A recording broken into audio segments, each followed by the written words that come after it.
Welcome back to the deep dive. I want you to just, for a second, think about where you are right now. Maybe you're on your commute, maybe you're at the gym, walking the dog. Just, going about your day. Exactly. Everything probably feels pretty normal, safe.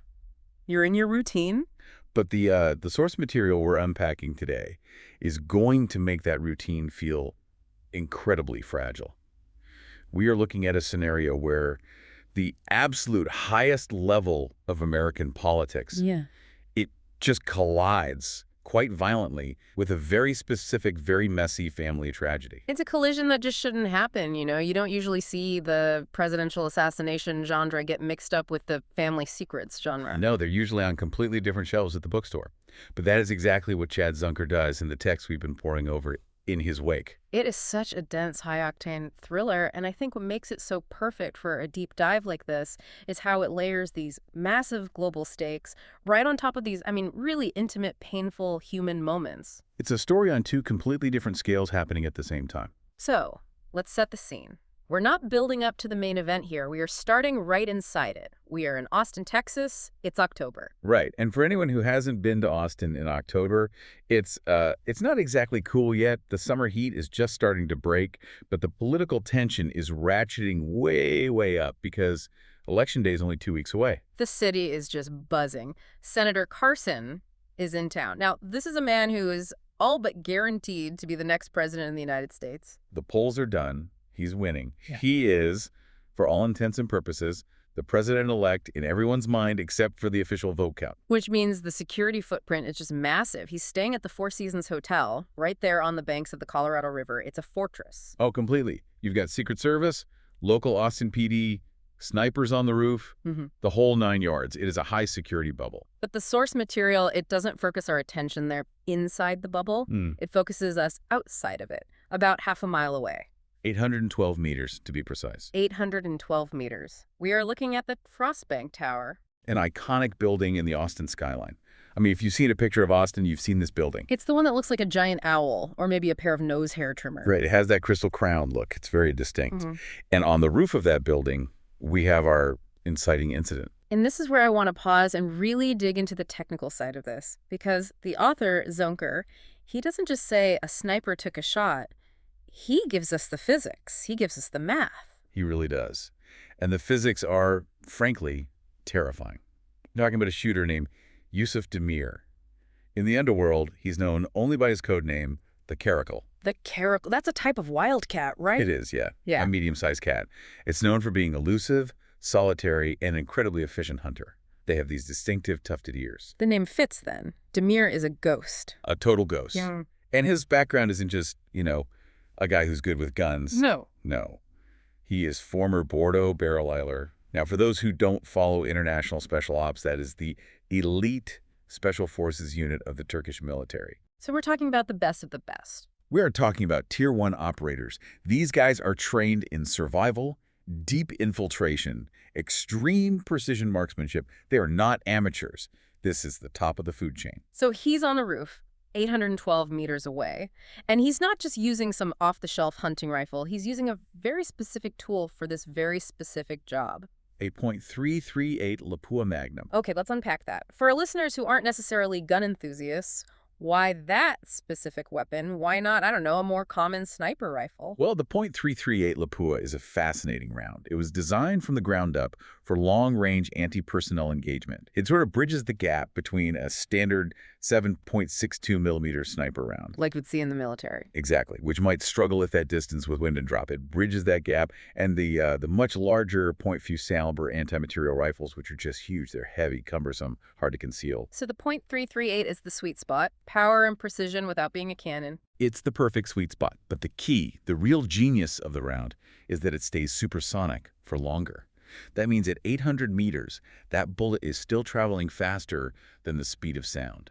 So if you're the target, the bullet hits you before the sound of the gunshot ever arrives. You never hear it coming. Literally. That is absolutely chilling. But the detail in the source that really, really stuck with me was the wind. The text spends a lot of time on the wind conditions. Because the wind is everything at that range. It's the single biggest variable. The text specifies the wind was 3 miles per hour from the northeast. Which to you or me, is nothing. That's a light breeze. You barely even feel it on your You face. wouldn't even think about it.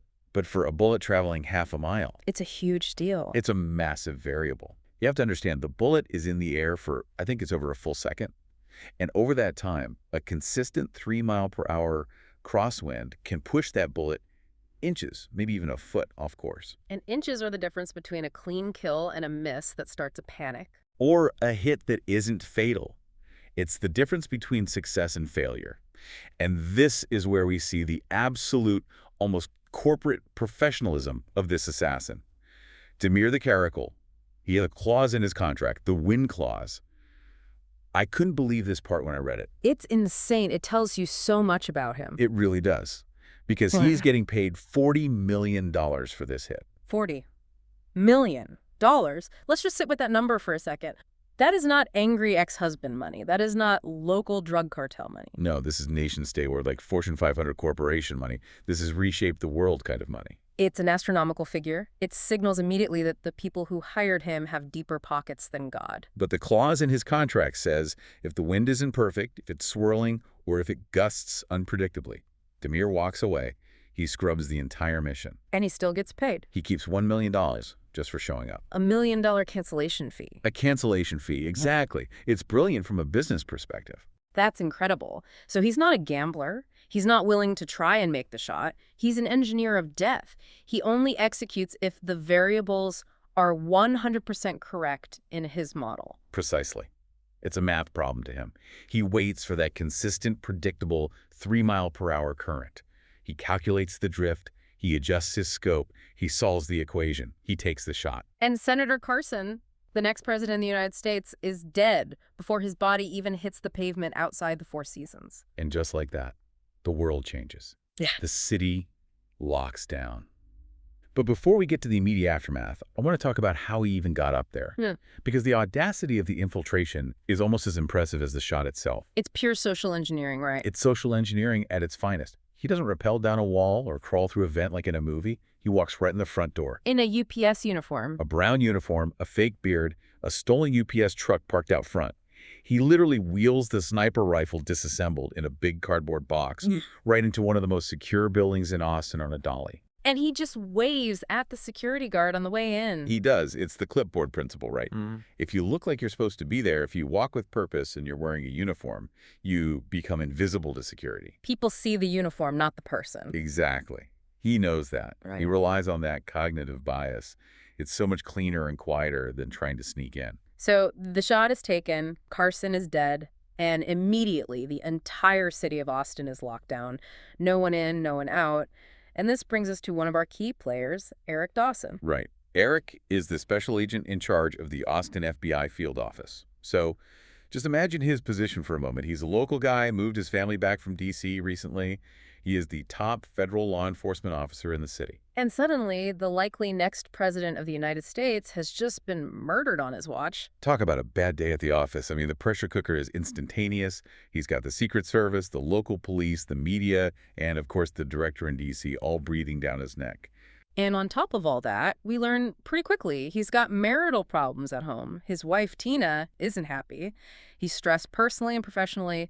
He's this guy who's always trying to be the golden boy of the family, the responsible one. And now he's got the biggest case of his life, maybe the biggest case in the country, landing squarely in his lap. And then, to make matters even more confusing, a curveball gets thrown into the investigation almost immediately. A perfect red herring.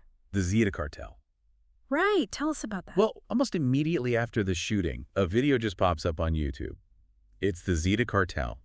They claim full responsibility. And they have proof? They do. They have footage of the assassination, seemingly from the sniper scope perspective. Which looks incredibly damning. It gives the FBI a target. It's an easy story to believe, isn't it? Oh, the drug cartels are trying to send a message to the new president. It fits the narrative. It's a clean, simple explanation. But Eric and the ballistics experts he's working with, they smell a rat. Why? I mean, the video was real footage. The video was real, but the claim was bought and paid for. The source material reveals that the Zetas were paid $10 million just to take the credit. $10 million just to be the fall guy. Just to create a distraction. Think about the economics of that for a second. You pay the assassin $40 million. You pay the fall guys $10 million. We are talking about $50 million in cash just to facilitate the act and the initial cover-up. That tells you something very specific about the people behind this. This isn't ideology. This isn't terrorism in the traditional sense. This is corporate-level spending. It's a business transaction. And it signals that we are not looking for a lone wolf or a small group of fanatics. We are looking for an organization or an individual with a very specific agenda and nearly unlimited resources. So while Eric is dealing with this macro-level chaos, the FBI, the cartels, the crushing political pressure, we meet his brother, Dean Dawson. And Dean is coming at this from a completely different, much more personal angle. Dean is our boots-on-the-ground protagonist here. He's a reporter for an online news outlet called Texas Now. He's sort of the black sheep of the family, isn't he? A little bit, yeah. Eric is the Fed, the suit, the guy who follows the rules. Dean is the investigative journalist. He's scrappy. He drives an old Jeep. He's recovering from a bad breakup. He's the guy who questions authority while his brother is the authority. And then there's the third brother, Ben. The law student, the youngest of the three. And he's kind of struggling with debt, trying to find his way, and really, really feeling the loss of their parents. And that right there brings us to the core mystery of the whole story. Because hanging over all three of these brothers is the shadow of their father, Jerry Dawson. This is the family mystery I mentioned at the top. Jerry was a high-powered attorney in Austin. Big money, big personality, maybe a big drinker, a partner at a major downtown firm. But 4 months before the assassination, he takes his boat out on Lake Travis. And he never comes back. The police find the boat just drifting. And they find evidence of an accident? They do. They find blood. They find tissue samples that match his DNA. They find empty liquor bottles. But what they don't find is a body. Now, to be fair, Lake Travis is incredibly deep. It's got all these canyons and ravines underwater. It's not unheard of for bodies to just disappear there. No, it's plausible. So the official story becomes a drunken accident. He slipped, hit his head on the way down, fell overboard, and drowned. Case closed. The sons have a funeral. They bury an empty casket. They are grieving a dead father. Except it's not closed. Because the source material opens with the prologue that gives us information that the brothers don't have yet. It's a brilliant piece of dramatic irony. We, the audience, know something the main characters don't. We know Jerry Dawson is alive. He's in Costa Rica. He is. He's living what looks like the ultimate escape fantasy, at least on the surface. He's lost 50 pounds. He's tanned. He's even had plastic surgery on his chin to change his appearance. He's going by the name Red. Red. Living on a sailboat, drinking beer, listening to old country music. It sounds like a dream retirement. But the atmosphere of that scene isn't relaxed at all. It's incredibly tense. Because he's being watched. That's the terrifying part, isn't it? He hasn't just escaped. He's been found. There's a private security team tracking him. They're watching him through high-powered scopes, listening in on him. And they use a specific phrase in their reports back to their boss. They keep saying, he hasn't broken. That phrase is absolutely key. Dawson still hasn't broken. It implies that there was an interrogation or torture or some kind of immense pressure applied to him before he fled. They're waiting for him to crack. They need something from him. So you have this insane duality. On one hand, you have his sons in Austin grieving, or in Dean's case, being angry at a dead father who died in a senseless accident. And on the other hand, you have the reality that he faked his own death to escape something massive, and that something has followed him to paradise. And that something is about to crash directly into Dean's life. Because right after the assassination, in the middle of all this citywide chaos, Dean gets a text from his ex-girlfriend, April. April North. She's a lawyer at a firm called Michaels and Peterson. Which just happens to be the same prestigious law firm where Jerry Dawson was a senior partner. A very important connection. So she texts Dean, just, I need to see you, now. They meet at a bar, and she's visibly shaken. She shows him a photo on her phone.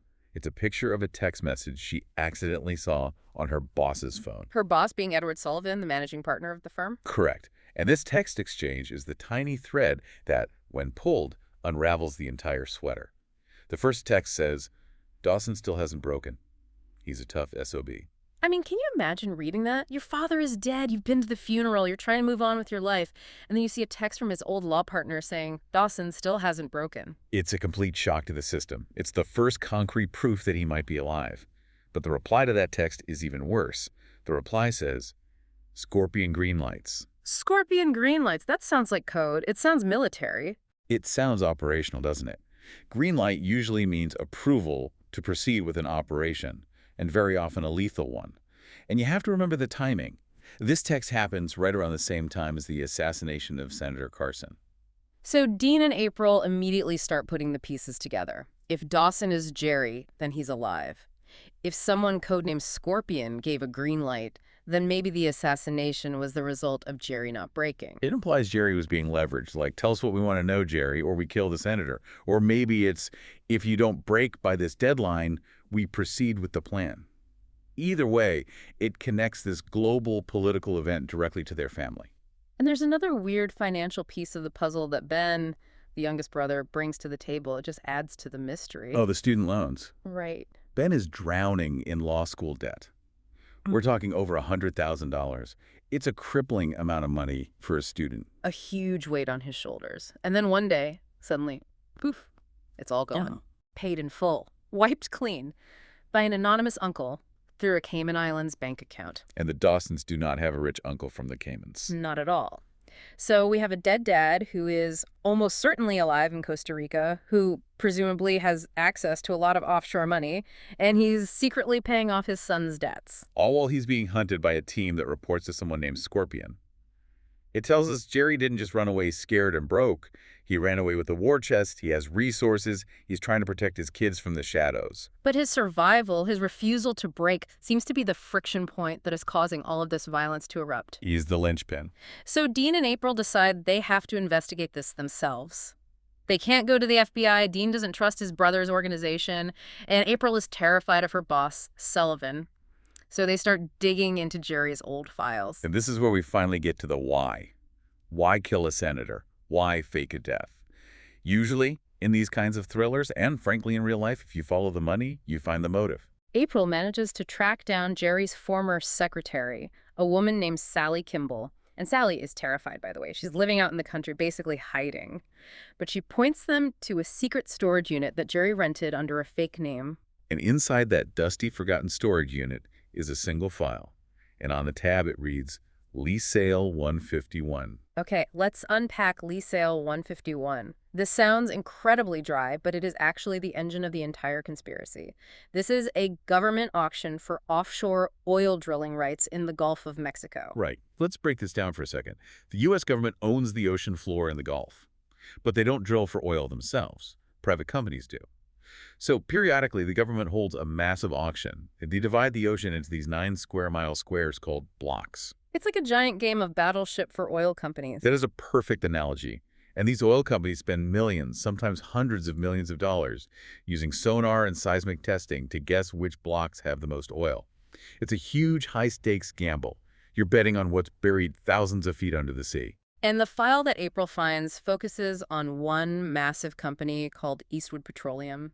They are a giant. They have the money, the tech, the best research, and they want one specific block of land. Block 94. Eastwood does all the prep work. They spend a fortune researching Block 94. They are absolutely certain it's sitting on a massive reserve. They are ready to go to the auction and bid whatever it takes. But on the day of the auction, they lose Block 94. And they don't lose it to another giant like Exxon or BP or Shell. They lose it to a tiny, completely unknown company called J. Walter Petroleum. A little outfit out of Midland, Texas that nobody has ever heard of. It makes no sense. It's like a local mom-and-pop grocery store outbidding Walmart for a prime piece of real estate in Times Square. Something is very, very wrong with that picture. So Dean, being the good reporter, gets on a plane and flies out to Midland to talk to the CEO of J. Walter Petroleum, a guy named Hank Starch. And this interview is absolutely crucial because Hank Starch basically admits that they won the lottery. He tells Dean that a few weeks before the auction, they received a package in the mail with anonymous geological research. Research that must have cost millions to produce. It told them exactly which block to bid on and exactly how much to bid. It was like someone handed them the answer key to the test before the final exam. Exactly. But J. Walter Petroleum still didn't have the cash on hand to actually make the bid. They're a small shop. So this anonymous benefactor sends an investor to see them. A mystery woman. She walks into their dusty little office in Midland, introduces herself as Ida Jo Welsher, and drops a $4 million investment on the table. But the terms of the deal are fascinating. She says, you use this money to bid. If you win the block, you owe me $20 million in return. If you lose, I just get my $4 million back. It's a completely no-lose bet for the oil company. Of course they take it. Of course they do. They take the money, they use the secret research, they make the bid, and they win Block 94 for dirt cheap. Because the big dog, Eastwood, mysteriously backed off or was just completely outmaneuvered. So now let's connect all of this back to Jerry Dawson. Jerry was the lead attorney for Eastwood Petroleum. Which means he had access to all of their most confidential research, all of their plans for the auction. So Jerry stole the research from his own client, Eastwood, and anonymously gave it to this tiny company, J. Walter. He rigged the entire multi-billion-dollar auction. He short-circuited the whole plan. Eastwood Petroleum wanted that oil, and Jerry Dawson made sure they didn't get it. And in doing so, he made a mortal enemy of the man behind Eastwood Petroleum. And now we have to talk about that man, the villain of the story, the Scorpion. Dean's editor, Harvey, helps him identify the codename. Scorpion is a man named Hostile Jester. Hostile Jester. I mean, what a name. It sounds like a villain from an old Western. And he basically is. He's a ruthless, old-school Texas oilman. Violent, vindictive. The nickname Scorpion actually comes from a story where, as a teenager, he put a literal scorpion in a rival's gym shorts just to get back at him.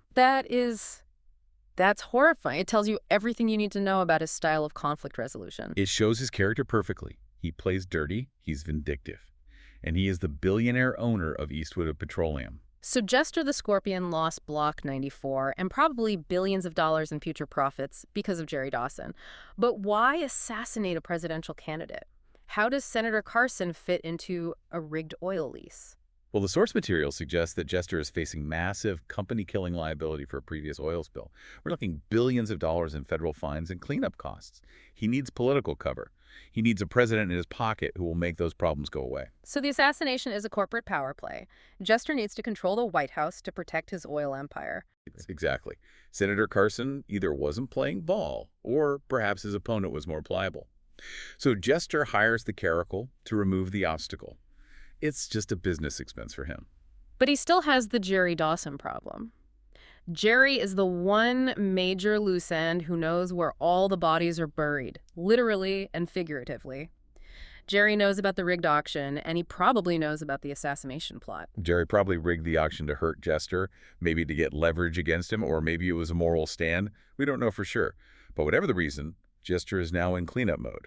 And when you say cleaning house, you mean the body count is starting to rise back in Austin. It really is. We mentioned the caracal, the assassin, Yusuf Demir. He didn't just pack his bags and leave town after the hit. He stuck around to tie up any and all loose ends. And this is where the story gets absolutely terrifying for Dean on a personal level. He's investigating. He arranges a meeting with Sally Kimball, Jerry's old secretary, in a parking lot to get more information. And this scene is just so cinematic. They're at a pancake house. It's mundane. It's a normal day. Sally parks her car and is walking across the asphalt to greet him. And then just a crack, a sound. A single shot. From nowhere. Sally Kimball is killed instantly. A perfect shot to the head. And Dean is standing right there. He's so close. He's sprayed with the mist. It's just visceral. He's inches away from being killed himself. And the ballistics come back and match. It's a .338 Lapua Magnum, the exact same gun used on Senator Carson. Which confirms everything. The same person who killed the presidential candidate is now killing a retired legal secretary in a pancake house parking lot. It links the global political assassination directly to the Jerry Dawson law firm mystery. It's undeniable proof. And the psychological impact on Dean is just huge. He realizes this isn't a game anymore. He's not just writing a story for his website. He is hunting a monster who is actively and very effectively hunting him back. And there's another layer of betrayal here that involves the FBI. Eric, the FBI brother, finds out there's a leak inside his own office. Agent Barkley. And this part is just so tragic. Barkley isn't some evil mastermind. He's just a guy with gambling debts. He sold the information about Senator Carson's vehicle location and route for $15,000. 15 grand. He sold out a future president of the United States for the price of a used Honda Civic. It just shows you how cheap life can be to these powerful people. But of course, Barkley pays the ultimate price for it. He is found dead, later executed. So the Scorpion is burning every single bridge. No witnesses, no loose ends. And this is what forces Dean and April to go on the run. They realize they can't stay in Austin. They can't trust the FBI because of the internal leak. They have to solve this themselves before they become the next victims. So they head to Washington, D.C. Why D.C.? Because they finally identified the mystery woman from Midland. Ida Jo Welsher, the woman who funded the oil scheme, is actually Tricia Sullivan, The wife of Edward Sullivan, who is April's boss. the managing partner of the law firm, right? It seems Jerry used Tricia as his proxy to move the money. Maybe they were having an affair, or maybe she was just another pawn in his game.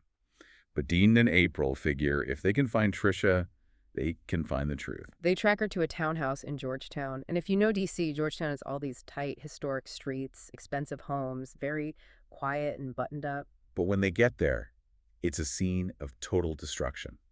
The place has been ransacked, completely tossed. It's clear someone else is looking for her or looking for what she knows, and they got there first. And they aren't alone. They spot a man watching the house from a parked car, a guy in a gray Buick. This kicks off this incredibly tense chase scene. Dean and April have to flee on foot, hopping fences, running through these manicured backyards in Georgetown to escape. They are fully in the crosshairs now, no doubt about it. Meanwhile, back in Austin, Eric is trying to piece this all together from the official law enforcement side, and he makes a realization that complicates everything for him personally. He realizes his own brother, Dean, is now a person of interest in the Sally Kimball murder. Right, because Dean was at the scene, and he ran away when the shooting started. To a cop, flight equals guilt. So now Eric is completely torn. His professional duty is to track down and question the guy who fled the scene of a murder. But that guy is his brother. And Dean isn't talking to him, because Dean doesn't trust the FBI. The friction between the brothers is just palpable. Eric is chasing down these political leads. He even goes and confronts Senator Lambert, a rival of the dead candidate, thinking it's some kind of political blackmail scheme gone wrong. He doesn't even know about the oil yet. That's the tragedy of their disconnect, isn't it? If Dean and Eric just shared what they knew, they'd probably solve the whole thing in 5 minutes. Absolutely. Dean has the motive, which is the oil rig. Eric has the resources and the profile of the assassin. But because of their history and their mistrust, they're operating in two separate, parallel investigations. So as we near the end of this deep dive, where does that leave us? What's the status of everything? It's a total cliffhanger. Dean and April are in hiding somewhere in D.C., trying to find Tricia Sullivan before the Scorpions men do. Eric, in a desperate move, has released the identity and photo of Yusuf Demir to the media. He's basically putting a wanted poster on the face of the world's most dangerous and elusive assassin. Exactly. He's hoping to flush him out, to make it impossible for him to move freely. It's a huge gamble. And Jerry Dawson, the man at the center of it all. Still a ghost. Still officially dead. But his survival is the key to everything. If he comes forward, the whole conspiracy probably collapses. But if he stays hidden, his sons might very well die trying to uncover the truth he's hiding. It really is the ultimate pressure cooker. You have this unrestrained corporate greed, represented by the Scorpion, who is willing to buy a presidential assassination just to save his fortune. And you have a father who maybe tried to do the right thing, or maybe he just tried to pull off the ultimate con, and in doing so, he ended up painting a giant target on his entire family's back. And that's the question I keep coming back to with this source material. Is Jerry Dawson a hero? In a way, he is. He stopped a corrupt oil tycoon from getting what he wanted and potentially buying the White House. But is he the villain? He faked his own death, he abandoned his grieving sons, and he set in motion a chain of events that got a lot of innocent people killed. It's the ultimate moral ambiguity. And it makes you wonder, how far would you go to protect a secret?